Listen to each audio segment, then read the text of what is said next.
আমাদের প্রিয় নবী বলেছেন যে একজন ধনী লোকের বেহেশতে প্রবেশ করা গরিবের চেয়ে অনেক বেশি কঠিন। আর পবিত্র কোরআন বলছে সূরা আনফাল অধ্যায় নম্বর 8 আয়াত নম্বর 28, ধন সম্পদ তোমাদের জন্য পরীক্ষা, এটা পরীক্ষা। আমরা বোকা তাই এভাবে চিন্তা করি যে এই লোকটার অনেক টাকা, আল্লাহ অনেক রহমত দিয়েছেন, এটা একটা পরীক্ষা।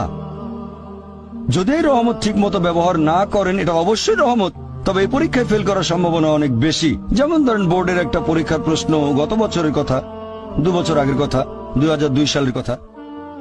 সেবারের প্রশ্ন খুব কঠিন ছিল, বেশিরভাগ ছাত্রছাত্রী উত্তর দিতে পারেনি। পরের বছর সেই প্রশ্নটা আসলো না, তখন এটা বলা বোকামি, ও দুঃখ এবার তো আসলো না, আপনি তো খুশি হবেন যে এবার আসেনি। তাহলে সম্পদ একটা পরীক্ষা। তাহলে যাদের ধন সম্পদ নেই তাদের জন্য ধনীদের তুলনায় বেহেশতে যাওয়াটা অনেক সহজ। আল্লাহ এক একজনকে এক একভাবে পরীক্ষা করেন। সেজন্য আল্লাহ বলেছেন তোমাদের ধন সম্পদ যেন তোমাদেরকে আল্লাহ তাআলার স্মরণে উদাসীন না করে, এটা একটা পরীক্ষা।